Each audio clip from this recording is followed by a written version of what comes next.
प्रमाणिक समाधान। गुरुवर नमोस्तु। भावना और तर्क को अपने जीवन में कैसे समन्वय किया जा सकता है जिससे जीवन सफल बनाया जा सके? देखिए, जीवन में भावना का भी स्थान है और तर्क का भी स्थान है।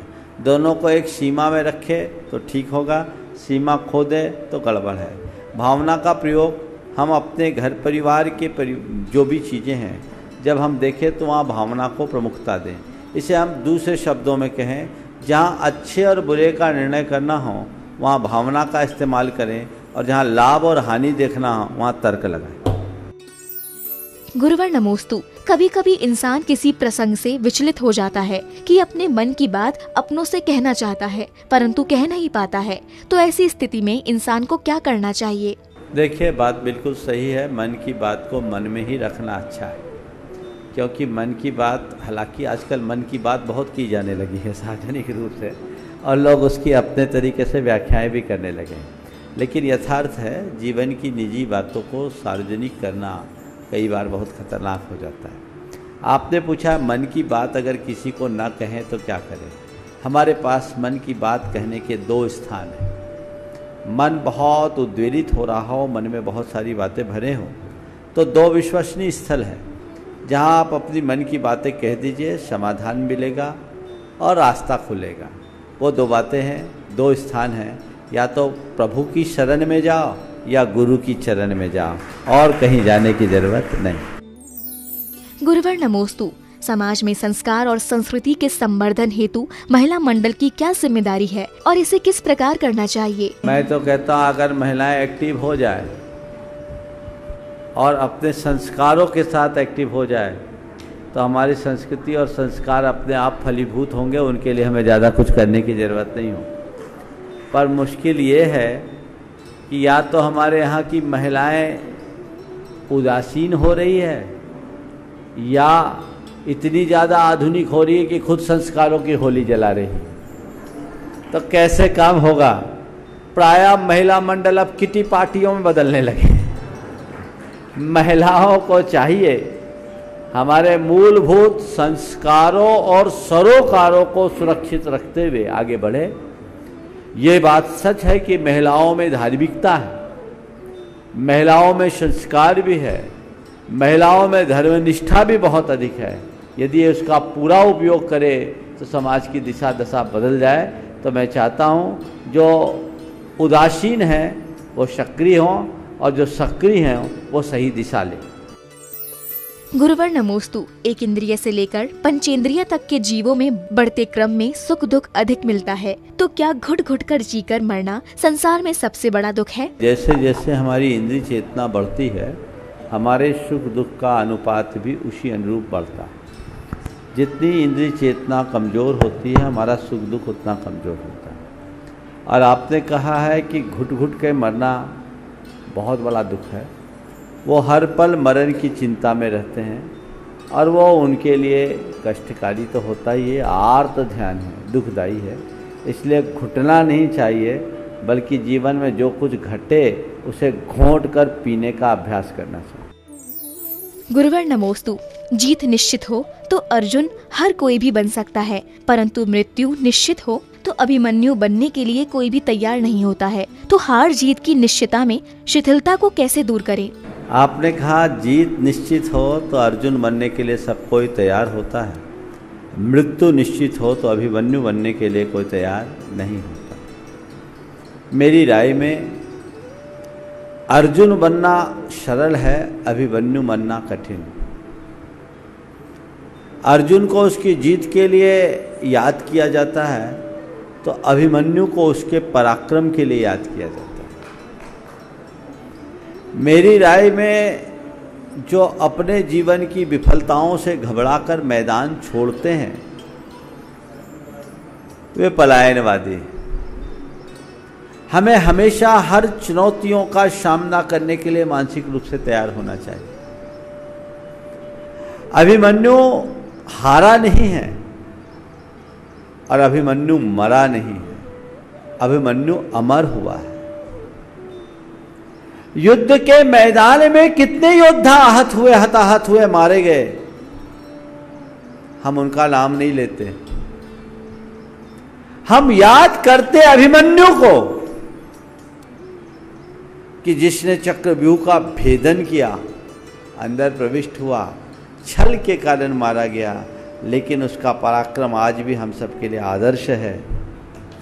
तो मैं हमेशा कहूँगा कि कभी हार की स्थिति आती हो तो भी घबराना नहीं, अपने जीवन का सर्वोत्कृष्ट समर्पित करना। इतिहास में तभी अपना स्थान बना पाओगे, उसके बिना नहीं बना पाओगे। तो इतिहास में वे ही स्थान बना पाते हैं जो अपने जीवन का जो उत्कृष्टतम है उसे लगाते हैं। तो मैं तुमसे कहूँगा, अर्जुन बनो, ये तुम्हारा सौभाग्य है, पर अभिमन्यु बनो, ये भी महाभाग्य है। गुरुवर नमोस्तु। आगम परंपरा, संघ परंपरा और व्यवहारिक परंपरा के बीच संगति कैसे बनाएं, जिससे किसी को भी विरोधाभास का सामना ना करना पड़े। आगम परंपरा, संत परंपरा और व्यवहारिक परंपरा के बीच कैसे संगति बिठाएं? पहले आगम को समझो। आगम परंपरा अगर है तो सब परंपरा उसके साथ बंधी हुई है। आगम परंपरा के आगे कोई संत परंपरा नहीं है, और आगम परंपरा को छोड़कर व्यवहार परंपरा को निभाने का धर्म हमारा धर्म नहीं है। गुरुवर नमोस्तु। क्या झूठे दिलासे देने से इनकार करना बेहतर है, परंतु हम स्पष्ट मना कर देते हैं, तो ऐसी परिस्थिति में हम क्या करें? झूठा आश्वासन भले मत दीजिए, पर इनकार भी मत कीजिए। ऐसा इनकार जिससे सामने वाले का मन टूट जाए, उस जगह इनकार करने की जगह थोड़ी चतुराई का प्रयोग कर लीजिए। जैसे हमारे गुरुदेव कहते हैं, देखो रास्ता ठीक निकल जाता है ना। तो एकदम आश्वासन देना भी गलत है, और ऐसे शब्दों का इस्तेमाल करना जिससे लोगों का मन टूट जाए, वो भी ठीक नहीं। गुरुवर नमोस्तु। आजकल लोगों का मूड बिजली के स्विच की तरह ऑफ रहता है, और मन की बात ना होने पर मन मुटाव होने लगा है। तो ऐसी स्थिति में क्या करें? देखिए, जिन कारणों से मूड ऑफ होता है ना, उसको बदल दो। चीज़ों को इग्नोर करना सीखो, सकारात्मक सोच रखो, सहनशीलता अपने भीतर रखें, तो इससे हमारे जीवन में बदलाव आएगा। गुरुवर नमोस्तु। मनुष्य स्वयं अपने भाग्य को लिखता है। सुंदर भाग्य को लिखने के लिए सुंदर कलम और स्याही चाहिए, तो वे कौन सी स्याही और कलम है? बात बिल्कुल ठीक है, मनुष्य स्वयं अपने भाग्य को लिखता है। और आपने पूछा है सुंदर भाग्य लिखने के लिए सुंदर कलम और सुंदर स्याही चाहिए। न केवल सुंदर कलम और सुंदर स्याही, अपितु लेखन की कला भी सुंदर चाहिए। अच्छी कलम और अच्छी स्याही से भी अगर गलत तरीके से लाइनें खींची जाए तो सुंदर लेख नहीं लिख सकता। जहाँ तक सुंदर लेख लिखने की बात है, कदाचित कलम भी खराब हो, स्याही भी खराब हो, लेखनी लिखावट अच्छी हो तो लेख अच्छा लिखता है। अपने सुंदर भाग्य का लेख लिखने के लिए हमें सुचरित्र को अपनाने की ज़रूरत है। हमारी लिखावट में यदि सुचरित्र आ जाए तो जो कुछ भी लिखा जाएगा वो बहुत खूबसूरत होगा, सुंदर होगा, हमारे जीवन को ऊंचा उठाए। गुरुवर नमोस्तु। आचार्य श्री के संयम स्वर्ण महोत्सव के प्रसंग में जगह जगह कीर्ति स्तंभ का निर्माण हुआ है, तो इसके माध्यम से हमारा किस प्रकार गुणात्मक विकास होगा? सब चीज़ें अपने लाभ हानि को लेकर नहीं किया जाता। कुछ चीज़ें परंपरा और संस्कृति के विकास को देख करके किया जाता है। आप लोग अनेक प्रकार का निवेश करते हैं, उन्हीं प्रकार के निवेशों में ये भी एक निवेश है जो हमारे आने वाली पीढ़ियों के लिए किया गया है, जिसके माध्यम से लोग हमारे इतिहास को, हमारी संस्कृति को, हमारी परंपरा को जान सकेंगे। और ये हमारा दायित्व तो होता है कि हमें जो परंपरा मिली है, हमें जो संस्कार मिले हैं, हम जिस संस्कृति के प्रवाह में आगे बढ़े हैं वो आगे भी चले। तो ऐसा करने वाला जो भी कार्य करता है वो महान पुण्य का भागी होता है। हमारे पुरखों ने अगर ऐसा नहीं किया होता तो आज हमें जो लाभ मिल रहा है वो नहीं मिलता। तो हमें अपनी परंपरा का, हमें अपने इतिहास का ज्ञान करने के लिए इस तरह का कार्य करना ये एक सत्कर्म है, ये पुण्य का पूंजी निवेश है। गुरुवर नमोस्तु। मौन और मुस्कान में क्या अंतर है? इन दोनों में व्यक्ति बोलता नहीं है, लेकिन उसका उद्देश्य अवश्य होता है। मौन में आदमी का मुंह नहीं बोलता, उसका हृदय बोलता है। और मुस्कान में न मुख बोल न हृदय, आंखें बोलती है। जब आंखें बोलने लगे तो समझना मुस्कान है, और जब केवल मन बोले तो समझना मौन है। गुरुवर नमोस्तु। व्यक्ति की सोच का संबंध उम्र से या करनी से होता है, तो हम अपनी सोच को कैसे व्यवस्थित करें जिससे कि लोग हमारी उम्र का गलत अंदाजा न लगा सकें? देखिए, सोच का संबंध व्यक्ति की उम्र से नहीं, उसके कर्म से। आपने बहुत अच्छा कहा है कि हम किस तरह का सोचें जिससे लोग हमारी उम्र का अंदाज न लगा सकें। देखिए, हर व्यक्ति की अपनी अपनी सोच होती है। जो व्यक्ति थोड़े जिंदा दिल किस्म के लोग होते हैं वो बूढ़े हो जाने के बाद भी जवान बने रहते हैं, और कुछ लोग बड़े संकुचित दायरे वाले होते हैं जिनके अंदर जवानी में भी उत्साहहीनता दिखती है। आप अपनी उम्र को अपने ऊपर हावी नहीं रखना चाहते हैं तो 4 बातें अपनाइए।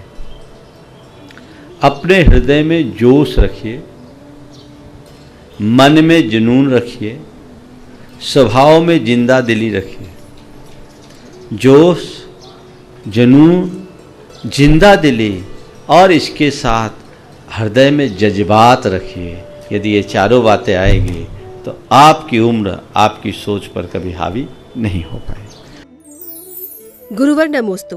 वीरता और धार्मिकता के साथ साथ चलते रहें तो व्यक्ति को इसके लिए क्या करना चाहिए? हम वीरता और धार्मिकता को अलग अलग लेकर चलते हैं और प्रायः धार्मिक होने का मतलब दब्बू होना मानते हैं, या दब्बू लोगों के समूह को धार्मिकों का समूह मान लेते हैं। ये गलत सोच है। जो वीर होगा वही धार्मिक होगा। सच्चे अर्थों में तो जो जितना ऊंचा धार्मिक है वो उतना वीर है। हमारे तीर्थंकरों ने मुनियों को वीर कहा, उनके मरण को वीर मरण कहा, क्योंकि वो विशुद्धतया साधक हैं, अपने आत्मा ध्यान के मार्ग में लगे हैं, इसलिए उनके अंदर वीरता तो है ही। हाँ, लेकिन वीरता को आज जिस तरीके से परिभाषित किया जाता है उस प्रकार की वीरता कभी कभी हमारी धार्मिकता में बाधा बनने लगती है। आज के समय में वीर होने का मतलब जो व्यक्ति जितना ज़्यादा दबंगी से जीवन जिए, लोगों को परेशान करे, सताए, उत्पीड़न दे, वो व्यक्ति वीर कहलाता है। वो वीरता की सच्ची परिभाषा नहीं है। सच्चा वीर वो है जो सामर्थ्यवान होकर के भी कभी किसी को सताए नहीं, हमेशा रक्षा के लिए अपना कदम आगे बढ़ाए। और रक्षा के लिए कदम बढ़ाना गृहस्थ का एक धर्म है जो उसकी धार्मिकता में कहीं बाधा नहीं आती। तो हम रक्षा के लिए आगे बढ़ें और वीरता के साथ धार्मिकता को करें। हम आक्रमण न करें, परेशान किसी को न करें, लेकिन यदि कोई धर्म, संस्कृति, राष्ट्र और हमारे व्यक्तिगत जीवन पर प्रहार करे तो उसका वीरोचित प्रतिकार करे। ये हमारा धर्म है। गुरुवर नमोस्तु। मुक्ति मार्ग में श्रद्धा का क्या स्थान है? इसको हम कैसे सुरक्षित रख सकते हैं? धार्मिक उत्सवों में जो भीड़ दिखाई देती है वे प्रदर्शन का परिणाम है या फिर श्रद्धा का? देखिए, जिसके हृदय में श्रद्धा है उसके लिए श्रद्धा है। ये भीड़ में भी एक श्रद्धा है, और जिसका हृदय श्रद्धा शून्य है उसके लिए भीड़ में कोरा प्रदर्शन है। वस्तुतः धार्मिक समारोहों में उपस्थित ये केवल प्रदर्शन नहीं है, और इसे हमें एक भीड़ के रूप में न देखें। ये श्रद्धालुओं का एक समूह है और कोई श्रद्धा ही उन्हें खींच के आती। हो सकता है कतिपय लोग भीड़ से प्रभावित होकर के आते हों, और ऐसे लोगों के लिए वो भीड़ हो सकती है। लेकिन कई बार ये देखा है कि भीड़ से प्रभावित होकर आने वाले लोगों के हृदय में भी भीड़ को देखकर, भीड़ की विचारधारा को देखकर श्रद्धा बदल जाती है। अगर हम समारोहों में पहुंचकर अपना कुछ गुणात्मक परिवर्तन करते हैं तो समझना वो हमारी एक उपलब्धि है, और यदि हम केवल उसके हिस्से बन करके रह जाते हैं तो हमें अपने आप को भीड़ का हिस्सा मान करके चलना चाहिए। भीड़ को प्रदर्शन की दृष्टि से देखना पूरी तरह सही नहीं है, लेकिन भीड़ का हिस्सा बन करके अपने आप को संतुष्ट कर लेना या मान लेना ये भी पूरी तरह सही नहीं है। भीड़ में श्रद्धा भी है, भीड़ में प्रदर्शन भी है। हमें खुद देखना होगा कि हम कहाँ हैं।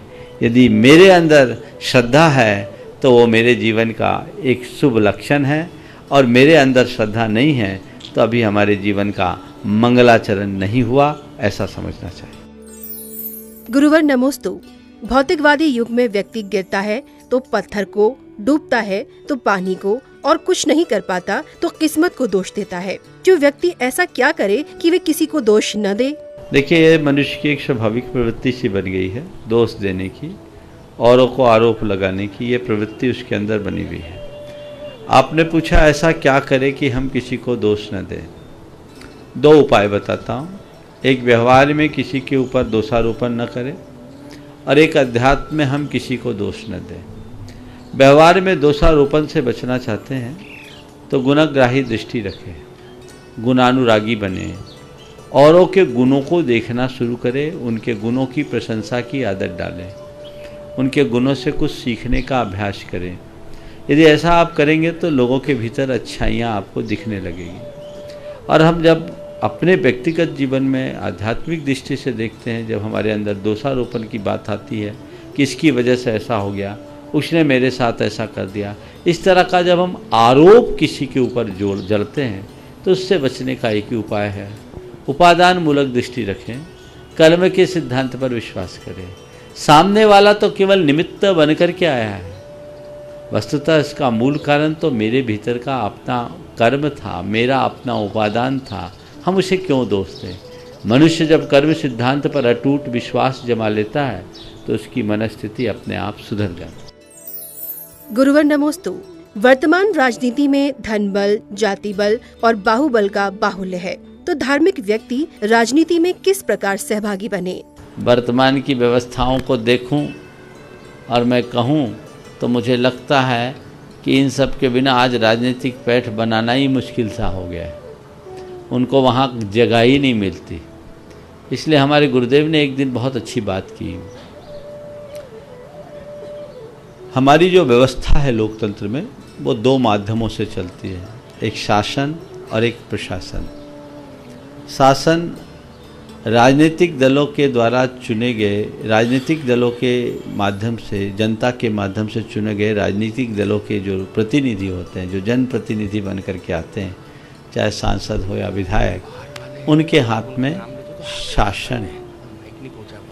लेकिन दूसरा है प्रशासन, जिसे प्रशासनिक अधिकारी चलाते हैं। शासक भी अपने शासन को प्रशासन के माध्यम से ही संचालित करता है, और वो सारे प्रशासनिक अधिकारी अपनी प्रतिभा के बल पर आगे बढ़ते हैं।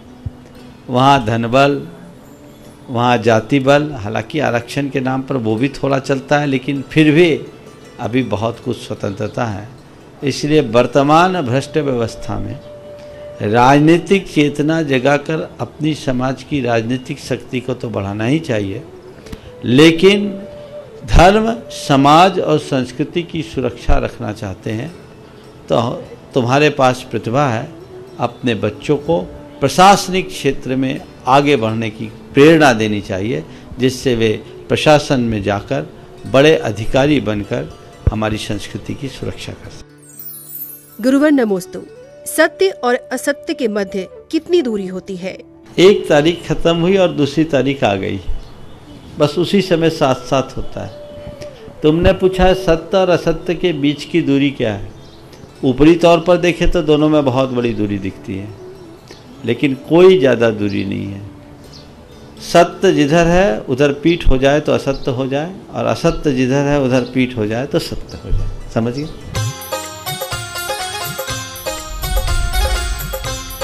प्रामाणिक समाधान।